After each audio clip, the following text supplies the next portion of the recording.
Ito guys, kung gusto niyo ng mga end unit or corner unit, actually end unit, ito, available to.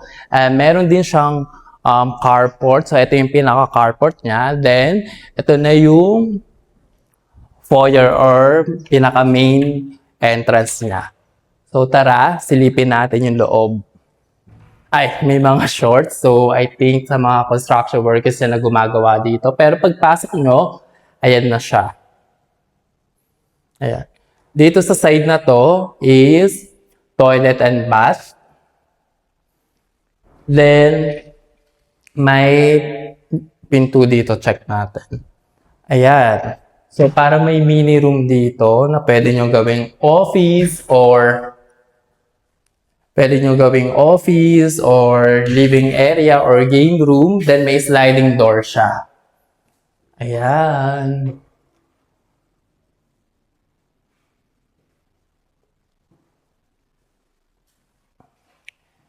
So, ito naman yung pinaka-kitchen area natin. So, ganun din ang haba rin ng kitchen area. And may kasama na rin itong overhead kitchen cabinet sa itong cabinet sa baba. Then, dito sa area na to, ito naman yung hagdan or stairs pa punta sa second floor. Tara, check natin.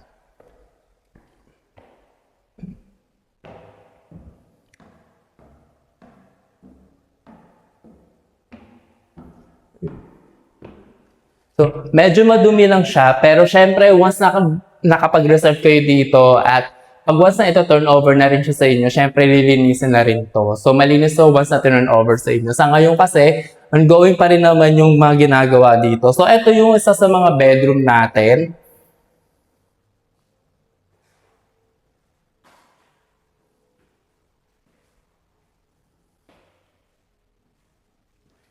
Then, ito naman yung second bedroom.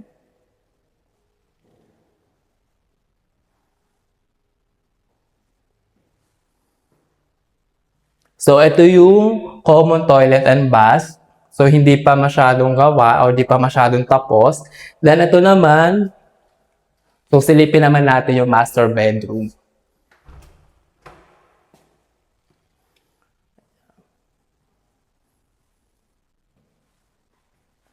So, sa master bedroom, syempre may sarili siyang toilet and bath.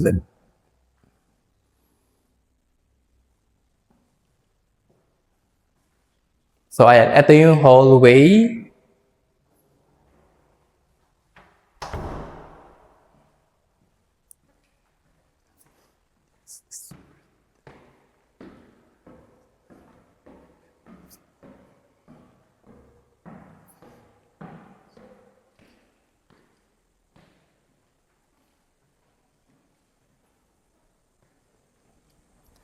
So, this is worth 10 million pesos. So, 100,000 ang reservation fee. Pero kung gusto niyo ng complete details or complete sample computation, just message me. Ito yung contact details ko. And yun, thank you for watching.